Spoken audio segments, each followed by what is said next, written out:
Opening statement. How we doing? Good, how are you? I'm good. You guys, that was pretty enthusiastic. Okay, 6th game in a row at the end of the year, and it showed, I thought, in the first half. We looked kind of tired, a little bit lethargic, but I do give Wisconsin credit. Playing with a lot of energy. Went in at halftime. What's always worked for me in these situations, and worked today again, is instead of going in there and kind of rip snorting at halftime, just telling everybody to take a deep breath, relax, have fun, go out there and play one play at a time. I thought we played a good second half, and we had a lot of great individual performances. It's our 11th win in a row, one more than last year, one more than this staff had the year prior to that. It'd be great to enter an off week now and get the players some rest. The coaches too, really, the assistant coaches. I may need even adjust what I normally do. We don't do much on off weeks. Just stay sharp. We need some rest. We got to get some guys back. Got a lot of guys out there playing that are banged up. And we got to get healed up as good as possible. Questions? He's on your left, and Zach. Curt, you took over, you talked about making Memorial Stadium a more formidable place to play. How important has that been to your transformation of the program? I mean, which second straight season we're playing defeated at home. How important is that? No, I think our crowd, our fans are the best in America. I mean, I know everybody says that, it's got it going and packs the house. But I love our fans. I know where we started and where we are now, and they are over the top. And I can't say enough good things about them, and we feed off of their energy. I really think that us playing at home is at least a 14-point advantage. Zach on your left, and Brandon. Here's Curt, number one, just kind of what's up with Mikhail? It seemed like he started and then maybe had to come out for something kind of injury-wise. And then number two, you talk about the bye, especially in a season where, guys are going to understand what you're chasing at 11-0. How much is the mental rest as much as the physical rest? Yeah, it's huge. And Mikkel, Kamara's been dealing with, kind of a shoulder nerve stinger issue, which is pretty common for a football player. Those things tend to show up a lot more this time of year. Culmination of all the banging. I mean, we have 7, 8 guys in that same boat. But Kamara's have been a lingering issue, and he's another guy that needs to get away. Rabbi on your left, and Pete. Yeah, obviously Fernando Mendoza, Heisman knows as everybody's calling it, sets the record, touchdowns in a single season. Just your thoughts on him getting to that level? I can't say enough about the job that he's done in terms of dedicating himself to the process of improvement, and that Chandler Whitmer's done also to help accelerate his development. He's come such a long way since we got him from Cal, but I still think that he's barely scratched the surface of his potential. I think that's that much of him. And, he's a little bit new to the position, really, when you look at him and his background growing up in terms of his opportunities to get snaps in whether it was junior high or high school. And so I thought he was great today, 22 of 24, 4 touchdowns for a school record, touchdown passes 30. And, he'll, of course, that's a team effort. It doesn't happen all by yourself. But I thought he was very poised. Very poised. Pete up top and singing. Curt, can you talk about the execution on both sides of the ball? You had one penalty, no turnovers, that type of execution to sustain that. Yeah, and I think we're number 1 in the country in turnover ratio, if I'm not mistaken, which lead to points. It's huge.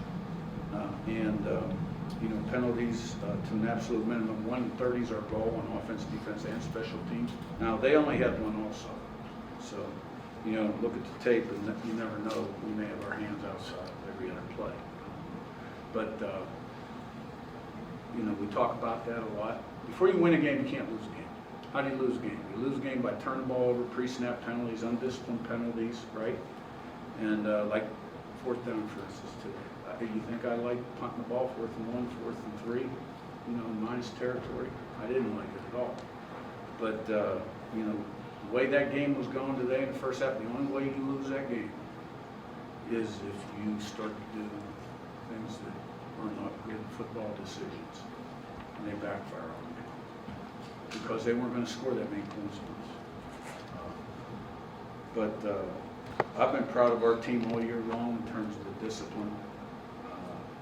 And we gotta keep it going. Sammy up top and back. Coach, you talked last week that you kind of let Penn State hang around. Was there a point in this game, especially after the fumbles, you stepped on their neck and started to put them out of striking distance? Yeah, I thought the second half was really clean. Final score was 31-7, it was 10-7 halftime. So we won the second half 21-0. It was a little bit of a different first half, for sure. I don't think anybody was really satisfied. And it is one of the things I talked to the team about this week and before the game was playing 4 quarters because I didn't feel like we did that week prior. Matt on your left and Doug. Coach, you just mentioned the offense was much more effective in the second half. In the first half, were they doing things that maybe you didn't expect, or was it more about execution, or what changes did you guys make at halftime to kind of get it going? Well, you know, I think sometimes it's just the momentum of the game. Like, they get the ball first, and, you know, they haven't been scoring a lot of points, but they go on an 8-minute drive, convert a couple third downs, and, you know, and you just don't have that many opportunities. And then all of a sudden, in the second half, we get the opening drive, and we go down and score a touchdown, and the place is rocking. We're getting the momentum, and next thing you know, we're getting a turnover on defense, great field position, another touchdown. Sometimes momentum plays and circumstances of the game play a lot into it rather than the X's and O's. I mean, you may run the same play in the second half that, you know, 3 times that you ran 3 times in the first half, and I'll say, well, I'm going to do it better in the second half just because guys are doing their job and doing it better. Doug on your left and Zach B. Curt over here. You said instead of going into half and ripping them a little bit, you eased up a little bit. I don't think you were being sarcastic, but is that a lesson that you've had to learn throughout your career? It's just something that worked for me early. I think my second year at IEP D2. I remember we were playing a team, I think, that had lost, set the record for losses in a row. And this team was 12-1 at the end of the regular season, really good football team that I had. And at home, 7-7 after. You know, that was hit me. And I've done that ever since, and it's always worked. Zach B on your right to Jim. Coach, this core group of seniors that's played such a big role over the last 2 years, how bittersweet was it to see them play their potentially last game as an IU player here in this building? Yeah, it's hard for me to look at it that way because we all understand, you know, what we've accomplished together and what's down the road.